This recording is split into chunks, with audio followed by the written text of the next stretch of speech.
नमस्कार साथियों, आज की इस प्रेस वार्ता में आप सभी का स्वागत है।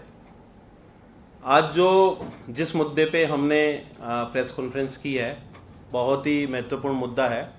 दिल्ली के लगभग 10 लाख व्यापारियों से जुड़ा हुआ मुद्दा है। पिछले कुछ महीने पहले बीजेपी शासित एमसीडी ने कुछ तुगलकी फरमान जारी किए थे, जिसमें कि जो जनरल ट्रेड लाइसेंस है उसकी फ़ीस को 17 गुना बढ़ा दिया। फैक्ट्री लाइसेंस की फ़ीस है उसको लगभग 40 गुना बढ़ा दिया। जो रेंटेड प्रॉपर्टी है उस पर हाउस टैक्स को लगभग दुगना कर दिया। जो वेकेंट लैंड है, खाली जगह है, उस पर हाउस टैक्स लगभग 1.5 गुना बढ़ा दिया। जब ये बढ़ोतरी हुई तो सदन में और स्टैंडिंग कमेटी में आम आदमी के पार्षदों ने, आम आदमी पार्टी के हमारे जितने भी काउंसिलर्स हैं, उन्होंने इसका पुरजोर विरोध किया। इसके बाद आम आदमी पार्टी ने जगह जगह पे विरोध प्रदर्शन किए, सिग्नेचर कैंप चलाए मार्केट में जा करके, और दिल्ली के 5 लाख दुकानदारों से इसके विरोध में हस्ताक्षर कराए। आम आदमी पार्टी ने दिल्ली के तमाम मार्केट एसोसिएशंस हैं उनके साथ मिलकर के इसके विरोध में अभियान चलाया। तमाम तरह का जो प्रयास आम आदमी पार्टी कर सकती थी वो किया, और इसी का परिणाम है कि आज बीजेपी शासित एमसीडी ने अपने इन तुगलकी फरमानों को वापस लिया है। जो 17 गुना ट्रेड लाइसेंस की फीस थी उसको वापस लिया, फैक्ट्री लाइसेंस की फीस को वापस लिया, रेंटेड प्रॉपर्टी पर जो हाउस टैक्स डबल किया था उसको भी वापस लिया, और जो वेकेंट लैंड है उस पर हाउस टैक्स 1.5 गुना बढ़ाया था उसको भी वापस लिया। तो इसके लिए सबसे पहले मैं हमारे जो हाउस में, सदन में, स्टैंडिंग कमेटी में जो भी पार्षद साथी हैं उनको बहुत बहुत बधाई देता हूं। दिल्ली के तमाम जो हमारे कार्यकर्ता हैं उनको बधाई देता हूं, और दिल्ली के तमाम व्यापारी संगठनों को, जो दिल्ली के 10 लाख व्यापारियों ने इस मुद्दे पे लड़ाई लड़ी, तो तमाम मैं व्यापारियों को बहुत बहुत बधाई देता हूं।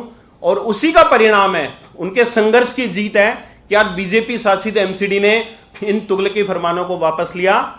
और हम बीजेपी को चेतावनी देते हैं, बीजेपी शासित एमसीडी को, जब जब बीजेपी शासित एमसीडी इस तरह के आम आदमी विरोधी, व्यापार विरोधी कानून लेकर आएगी, आम आदमी पार्टी ना केवल सदन में, स्टैंडिंग कमेटी में इसका विरोध करेगी, बल्कि जनता के बीच जाके, व्यापारियों के बीच जाके भी इनका विरोध करेगी। और इसी तरह से हम आम जनता की और व्यापारियों की लड़ाई लड़ते रहेंगे।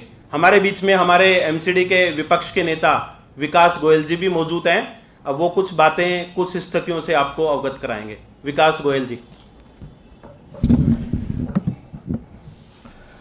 नमस्कार साथियों, भारतीय जनता पार्टी का दोहरा चरित्र अब दिल्ली की जनता के सामने आ गया है।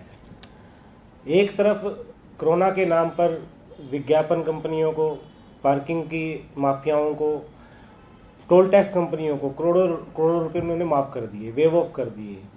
दूसरी तरफ उसी कोरोना काल में उन्होंने व्यापारियों पर, जैसे भी ब्रजेश भाई ने बताया कि किस तरह से नए नए टैक्सों का बोझ लाद दिया। लेकिन आज मैं दिल्ली की जनता को, व्यापारियों को बधाई देना चाहूँगा कि आम आदमी पार्टी के संघर्ष से, व्यापारियों के संघर्ष से आज जो टैक्स बढ़े थे वो भारतीय जनता पार्टी को झुकना पड़ा, मजबूर होना पड़ा, वो टैक्स उन्होंने वापस ले लिए। और आगे भी भारतीय जनता पार्टी को हम कहना चाहते हैं कि वो कोई भी ऐसा फैसला जो दिल्ली की जनता के खिलाफ होगा, व्यापारियों के खिलाफ होगा, आम आदमी पार्टी उसका कड़ा विरोध जारी रखेगी, संघर्ष अपना जारी रखेगी। और एक बात, अभी कुछ दिन पहले आपने भी देखा होगा कि भारतीय जनता पार्टी के प्रदेश अध्यक्ष हाउस में, इन्होंने खुद पीसी करके हाउस में अनाउंसमेंट की थी कि 50 वर्ग मीटर तक की दिल्ली की जो संपत्ति है उनका हाउस टैक्स माफ़ किया जाएगा।